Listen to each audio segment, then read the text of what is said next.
আমাদের এই ব্রাজিলের জার্সিতে ঘামের দাগ আছে, রক্তের দাগ আছে, কাদার দাগ আছে, কিন্তু কোনো কলঙ্কের দাগ নাই।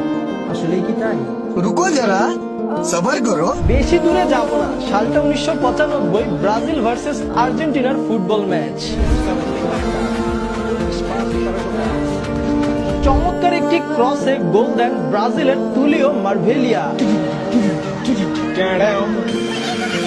বাট এই জায়গায় ব্রাজিলিয়ান প্লেয়ারটা বলটা রিসিভ করছে কিভাবে? আরো দুইবার দেখেন, হাত দিয়ে বলটি থামিয়ে তারপর দিয়ে দিল চমৎকার গোল। গোল হওয়ার সাথে সাথেই কিন্তু আর্জেন্টিনার প্লেয়াররা তেড়ে যায় রেফারির দিকে হ্যান্ডবলের নোটিশ দেওয়ার জন্য, কিন্তু রেফারি হ্যান্ডবলে কোনো পাত্তা না দিয়ে উল্টা আরো সাফাই গেল যে ব্রাজিলিয়ান প্লেয়ার তার বুকের মাধ্যমে বলটা রিসিভ করছে। এখন কিন্তু রেফারি অনেক ভালো, সবকিছু ফেয়ার। আর হাত দিয়ে তো গোল দেয় শুধুমাত্র ম্যারাডোনা।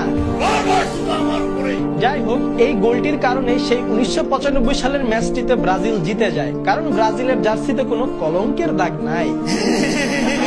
হ্যান্ডবলের মাধ্যমে গোল দেওয়ার ইতিহাস আরো অনেক আছে, সেই মানদাতা আমলে যাইতে হবে না। 2010 সালের কথা, ব্রাজিল বনাম আইভরি কোস্টের ম্যাচ।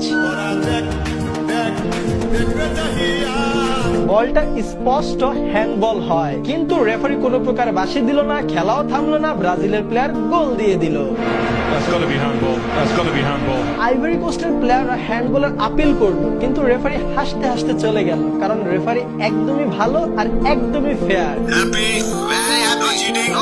এবার আসি ব্রাজিলের 2002 সালের বিশ্বকাপ জয়ের আমল নামায়। নকআউট স্টেজের খেলা, ব্রাজিল বনাম বেলজিয়াম, স্কোর কিন্তু 0-0। এমন সময় একটি ক্রস থেকে চমৎকার একটি হেডে গোল দিয়েছিল বেলজিয়ামের প্লেয়ার, কিন্তু সাথে সাথেই রেফারি এই গোলটি বাতিল করে দেয়, কারণ রেফারির কথা হচ্ছে বেলজিয়ামের প্লেয়ারটা হেড দেওয়ার সময় ব্রাজিলিয়ান প্লেয়ার সাথে তার ধাক্কা লাগে। জাস্ট ফাউলের নমুনাটা দেখেন, মাথা নষ্ট ফাউল, আর গোলটি বাতিল। আর এই গোল বাতিল করে দেওয়ায় জিতে যায় ব্রাজিল। এখানে কিন্তু রেফারি খুবই ভালো, একদমই ফেয়ার ম্যাচ হয়েছে, কারণ ব্রাজিলের জার্সিতে কোনো কলঙ্কের দাগ নাই।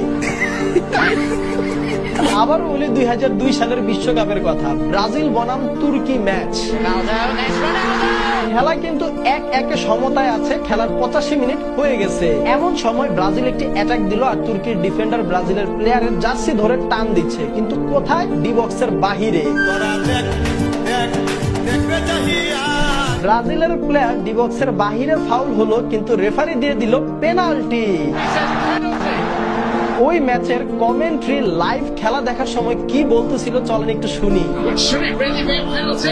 But should it really be penalty? মানে ধারাভাষ্যকার নিজে পর্যন্ত মদ না হয়ে গেছে রেফারির ডিসিশন দেখে। সে আরো কি বলে শুনেন। সে নিজেও বলতেছে যে ডি বক্সের বাইরে ফাউলটা মনে হয় করা হয়েছে, কিন্তু তারপরেও দেওয়া হয়েছে পেনাল্টি, কারণ খেলা হচ্ছে একদমই ফেয়ার আর রেফারি খুবই ভালো। ফুটবলকে কলঙ্কিত করার জন্য যা কিছু করা প্রয়োজন সবকিছুই করা হলো। যাই হোক, এই জায়গায় ব্রাজিলের প্লেয়ারটা কিভাবে পড়ে গেছে সেই নাটকের কথা আর নাই বা বলি। মোট কথা ভাই, 2002 সালের খেলা ছিল এভরিথিং ওকে, সবকিছু ফেয়ার, নো চিটিং, কারণ ব্রাজিলের জার্সিতে কোনো কলঙ্কের দাগ নাই। জাস্ট 1 ঘন্টার রিসার্চ করে এত আমল নামা পেয়ে গেছি, তাহলে চিন্তা করেন ইতিহাস লারা দিলে আর কি কি বের হয়ে আসতে পারে। দেখা হয় না চক্ষু মিলিয়া, ভর হতে শুধু 2 পা ফেলিয়া। এইগুলা মনে হয় সবকিছুই এআই, কারণ ব্রাজিলের জার্সিতে কোনো কলঙ্কের দাগ নাই। ভাগ্যিস 2002 সালের আগে এত পরিমাণের ফেসবুক, ইউটিউব কিংবা এত প্রমাণ রাখার ব্যবস্থা ছিল না, এত প্রচারণাও হইতো না ঠাস ঠুস। যাই হোক ভাই, সবকিছু এআই, স্বীকার করে নিলাম, কেউ আবার রাগ করেন না।